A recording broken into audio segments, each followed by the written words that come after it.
Yeah, fun fact. The only hero disabled in Brawl is Ling. That makes a lot of sense. I've never noticed that. I Yeah, me really too. haven't. Because again, it's a pool of 100. But at the same time, he needs the right pick. And honestly, considering the number of bats, I'm assuming that it's going to lead more into the damage sector here. But for now, first problem, we are already seeing a 50% win rate on this Zhu Xin. Again, I think it's S tier, but so far in the Swiss, it's been up and down. KBG actually struggled against the Jushin yesterday when they picked up a Belleric against it, and now they're going up against the Jushin. I feel like maybe this is KBG going into this saying we've learned from what we had to go through, so now you will see the results of that learning. Oh, I mean, hopefully we do. Not a lot of picks right now that make the Jushin struggle like crazy. I mean, we saw it earlier. Still a very specific pool that Liquid ID are allowed to play with, given the high loss. You effectively block heroes like Nolan out, because you're so easy to just bonk with a Law and Order and then... I think that's what they're thinking. I mean, it's very Fabian, take down Fabian coded. But there's Joy. You can still get bonked by the high loss. It might be a little bit harder for him, but I still feel like KBG still needs to respect what Fabian could potentially do with it. And Widdy gets his signature Cho. This is kind of interesting because at the very least, like, Cho could still be flexible. Most likely it's going to go on Widdy like 9 out of 10 times in these types of matches here. But the fact is, what exactly is the plan from the side of TLID? You've already limited down what the EXP pool needed to look like. You also have this Zhu Xin that you can play around with the Cho as an expected combination. But then you throw in Joy. That's the part that's off-putting. Well, it's a bit of an oddball. Like, what do we do? Exactly. Because you still don't see the payoff. You got good CC, you have good pickoff, but what kind of damage comes through? Oh, and here you're seeing KBG setting up a solid box. Yeah, I mean, okay, earlier we thought that the Jushin Eva relationship is a little bit more clear-cut. Of course, NFP Flash, I'll play the Jushin in their series up against Aurora. Now, as much as I want to say, you know what, maybe the Jushin's going to have a little bit of a better time, the presence of the Joy, I feel like, is quite concerning. I mean, it is concerning, but at the same time, they could still technically go for, oh no, but then they'll lose pressure over the middle lane. I'm thinking Matilda because it hasn't been touched at all in this particular game, and even KBG are saying, if we're going to fight for priority, let's just take away the prio heroes. Yeah. And they respected the Matilda potentially coming up there for KBG. Good ban coming in from TLID. As we're going through the bans here real quick, since we didn't get a chance to bring it up earlier, just so we can set the baseline, are all of us predicting TLID in this one? I still want to see the draft. You still want to see the draft? All right, so you want our prediction for this one to be draft based? I mean, with or without it, I'm still going with TLID for me. Ah, such a cavalry boy. I'm leaving the door open. All right. I think KBG has proven that they need to be a force to be reckoned with. All right. Okay. Let's finish up the draft. Oh yeah, take away the Matrix, damage-wise. You don't necessarily. Oh wait, Irithel's still so open for TLID. It is open, but it might not necessarily be a decent pick here. Because again, when you want to play Irithel, there's two things that you need to work for. Number one, can you like truly abuse it with something along the lines of sprint so you don't have to take Purify? And do you have a decent lane matchup? And against something like the Bruno, yes, you can kind of poke him out, but eventually that Bruno is going to be a very deadly force. And there's room for more tanks in KBG's draft. Yeah. So you want to see that come through first. Like, what am I dealing with frontline-wise? I don't want to get punished as soon as I jump in with my heavy crossbow. So if ever KBG pick their jungler first, see the gold laner of TLID, and then you pick your gold. Excuse me. I might have mixed it up around. Oh yeah. Just pick your jungler first. Yep. Oh no. Wow. There you go. So with this move alone, by allowing them to see what the peel is, what the front line is, you can tell if you can Irithel. Would you Irithel here good in? No, most likely not. I'd be a little nervous to play it, especially, I mean, the Glorious Pathway alone denies you a lot of your passive damage, which is where the majority of Irithel's damage comes from anyways, even when you do have full build. That's a nombo. It's a nombo. Non-starter, dude. Nombo. I wonder what they're going to be putting in the gold lane then, in terms of the physical one. You got simple dudes like Moskov. All right. Yeah, Claude even. Claude, the Eve, okay. What is the lane matchup? They might consider lane matchup, maybe even one. They don't have a burst for it, but it might be tough.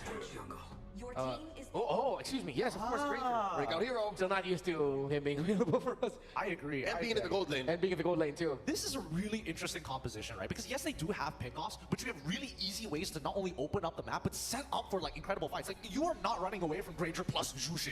Yeah, and what now will the jungler be for KBG? It seems like any assassin you might put in might be difficult. Oh. Would they Fred? Maybe would they try to go Nolan just so that they could get that quick little burst off? I don't know. When you're up against Cho, and especially if you have glue to worry about as well, I think I'm going to lean with Leo on this. That the Fred makes a lot of sense. The Fred or the Bane. There's enough of a front line and what we call in the business the swimming pool. You set up the RWM, you throw in the deadly catch. And I know they're eager to bounce back up against Kita, repping KBG. You know what? I'm loving the Bane, and I didn't know in the business we called it the swimming pool, but you know what? We'll make it work because we're going to be jumping into the land of Dawn once again. between these two teams, Team Liquid ID and KBG, fighting for that victory ahead of them to have a better chance of moving forward out of day 2 of the Swiss stage. Which team will it be? Let us know also what you guys think, if it's going to be KBG or TLID. We know how vocal you guys are in the chat, of course, but with this, I would say, you know, I like the lineup that KBG brought, and the reason being is because of that potential to go ahead and set things up between the RWM. Even looking at the emblems here, you know, this is the thing that I like is you'll have 2 tanky guys, the Gatakacha plus the Hylos, to go ahead and cover the front to back if you need to, or even set things up by cutting people off with the Glorious Pathway. But then not only that, Egon, but also you have 2 revitalizes. Like, there's so much sustainability from KBG's lineup. And speaking of sustain, you can see Aaron Shiki also has the tenacity plus the impure rage. So in terms of sustaining his own lane, he's going to be up there, up against Bilexi's Bruno. So let's see how TLID will respond. But look at Aran just really dominating early on, forcing out the revitalize of Wind Return. And that's what you want if you're a glue. That's just meant to disrupt, and he's not even done. That was a huge, huge blow. The longest first blood I've seen. And even with the revitalize, Aaron was able to dominate Wind Return.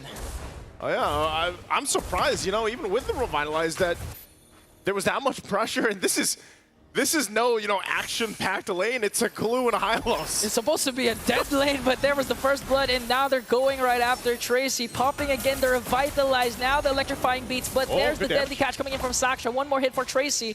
He's gonna escape, but TLID, they have forced KBG to use 2 revitalize right away. Oh yeah, that's the thing too. I'm wondering if they're actually gonna be able to go ahead and get that first turtle up. They know that Saksha had to burn the deadliest catch. It looks like they're going to be getting in position. LMU doesn't have the real-world manipulation just yet, but it looks like we might even see the fight for this. You know, with Witty, he's got this signature true pick. Yeah. We've seen him do time and time again. Has that Way of the Dragon available, plus the Flicker. He's going to go set things up. He's going to commit the Way of the Dragon onto Wind Return, forcing out the Revitalize plus the Glorious Pathway, but Fabian will get the turtle. Here comes the AOG, responds, and gets a kill onto Saksha. Now, Wind Return might fall down once again in the hands of 3 TLID members. And KBG, they're having such a hard time going up against the composition of TLID. You know, that's the only thing. And that's why usually when you see that Hylos across from you and you've got a Jushin there on the other side of the table, it's tough to get away, because once the Glorious Pathway is laid down, you know, you're not going to be able to escape. You just keep getting dragged back and back and back, and Wind Return is literally just trying to return, you know, but he's not able to because of the Jushin across from him. So with Team Liquid ID setting a pace already early on, you know, 3.5 minutes in, they've got a couple kills, they got an objective, and they really just kind of stopped Wind Return from having, you know, that comfortable lane that you might want to have with the Hylos. But obviously he's still going to be useful later on when you get to these team fights and you have just that strong ultimate, that Glorious Pathway. But there's got to be an answer here. There's got to be something that KBG can do to stop the bleeding. Oh no. Look at Windy connecting again with the Way of the Dragon. Here comes the Revitalize from Tracy, plus the Glorious Pathway from Wind Return. AOG to walk away, but takes him to the turret. He's still there. He's gonna break down Tracy in exchange for Aran, and TLID's aggression is just unmatched right now, forcing out a lot of ultimates from KBG, even the Deadly Clutch, plus the real world manipulation. And still, after all that, TLID still stands strong. That was the play, though. You know, Tracy, that's the best Tracy could do. Jump Avatar of the Guardian into the turret and hope that you're able to turn, you know, a bad situation into something better. But even then, again, they're going to be facing this obstacle ahead of them, that turtle take. Bilexi is just trying to farm up, do his thing on that Bruno that we've seen very successful for a lot of teams. But I think still, for KBG, even with the lineup they have, they're going to have to approach this turtle carefully, knowing that that beacon is available. And Fabian, he doesn't have to really just push this into himself. Fabian can do what he wants. Another kick from Winnie, setting things up perfectly for TLID to bring down Tracy once again. Now they're on the charge, forcing out the real world manipulation coming in from LMU, but he's gonna fall down as well as Wind Return. Saksha is the only one left, and on top of that, TLID, they still haven't secured the second turtle. leave it to Witty, man. He'll just go ahead and say, you know what, let's just go for it. Goes in with a kick, sets things up. Team Liquid ID comes in and just collapses on KBG. And even, you know, with Soxa trying to get in position for these objectives, it's just not possible because they have to be so reactive to what Team Liquid is doing. That's another turtle now secured here, You know, for Team Liquid ID. reminiscent of Edok's show yesterday. Yeah. Against the same team, against KBG. Now KBG's forced to face another Cho main in Windy, and so far so good. A lot of good Way of the Dragon keeps connecting and translating to kills, easy kills for TLID, even forcing out the Revitalize. But despite the sustain that KBG has with their kit, TLID just manages to burst out the damage they need in another. They're planning to get Wind Return here with the Lantern Flare. Now KBG forced to group up because at this point it's hard to go. Now Wind Return forces to use the Glorious Pathway defensively, and Team TLID just gonna make quick work up top, tier 1 turret. And you know when that happens many times here, Ingan, oh, Fabian, okay, he's just gonna push Soxa off the purple. Should be able to secure it, takes it away, yeah. Yeah. Takes it away. And that's the thing, if you're a Bane, as much as possible, you don't want to be on the receiving end, especially into the early game, because you're gonna really have a hard time trying to contest for objectives. Even your own jungle is not gonna be safe anymore. And KBG, at this point, they have to extend this game and eventually let Bilexi have enough space, have enough items necessary to get that power spike eventually. But TLID, I think they want to end this game as fast as possible. Definitely en route for that. Holy Crystal now locked in by Fabian. And this is the thing, taking a look at the items, I mean, this is just such a drastic difference from lane to lane. Even, and like I said earlier, with the shutdown from Wind Return, I mean, look at how much he's struggling to just even build that first item into this, the glue. And Dominance Ice is enough for Aran to deal with and cause enough havoc on the back lines of KBG if he wants to. This turtle, I don't think they actually contest this. This is probably just going to be, yeah, look how quick it goes down. Secured there, 3 for 3, putting pressure now just on these buffs alone from Soxa.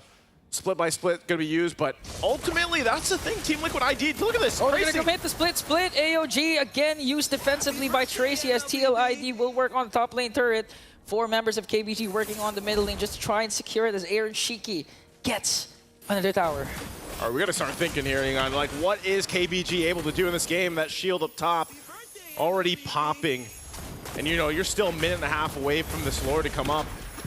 Now for KBG with the lineup that they have, you're thinking, you know, we talked about the fact that you can play into the RWM, but LMU, you know, he's been setting it up, but they just don't have enough power in the punch yet. They don't have enough to deal with this, because even if you look at how much farming is being done from Team Liquid ID and the plays that they're making across the map, they're just outgunned right now for KBG. And even though I mentioned as we jump into the game, hey, they've got 2 Revitalizes, they should be able to sustain through that. We're seeing it right now throughout this game, you know, almost 9 minutes in, that they haven't been able to.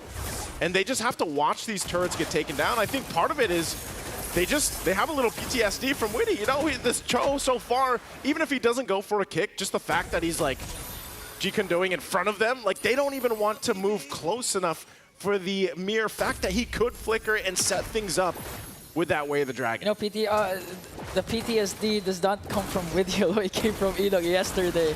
And so far, so good for TLID. Again, I do agree that they can play around the real-world manipulation, but not just that, they also have the Glorious Pathway and the AOG, but the problem is TLIG is just so fast-paced at getting those setup plays coming in from Witty that KBG doesn't have time to react. Like, even if you have a Glorious Pathway, like, what do you do from there? You're gonna eventually use it defensively. And when the time comes, you've used up also your real-world manipulation. You don't have the necessary damage to keep up with TLID. Although you have Sustain, what's Sustain gonna do with the damage TLID's bringing? This is a massive lead. I think one of the biggest ones we've seen so far today. Nearly 11,000 gold as Fabian secures this Lord and furthers that lead to that 11.5 thousand gold. Just now the Sky Piercer being picked up by Ezekiel. And so this is going to be very difficult. You know, probably one of the most difficult defenses that a team has had to do so far, as KBG is facing a massive deficit You can see that even Divine Glaive now picked up too. Oh no, Tracy be dragged in. Look at the shots. Even Keeping him in check. The shield's gonna pop. Mid still holding up, but that Lord is making its way. And at this point, I think it's dire to say for KBG. I'm not sure if they have enough fight in this roster, in this lineup, to stay in this game. It might actually be ending here as Team Liquid approaches the base. Okay, Lemieux casts the real manipulation along with the glorious pathway as Lord marches into the middle lane. They're doing the best to try and defend. Tracy goes in. AOG again used defensively. Here comes Fabian onto the backline. Wants to go for Saksha, but the Revitalize is there to save Saksha as they try to work on the mid lane turret. Once again, a kill onto Wind Return. No inhibitor turrets will be taken down, but TLID got a kill onto the XP laner of KBG. They got a kill, and I'm surprised. You know, that turret didn't go down. It was good that it was cleared out. So Team Liquid ID, even despite a massive goal lead right now, they'll go ahead and just take what they can from the jungle. You know, KBG facing against this, you know, you have to kind of put that into context. Like, when you're down this much and you're forced to just be in this side of the base, you know, what do? How do you handle this? Because the assault on the base is going to continue on whether there's a Lord or not.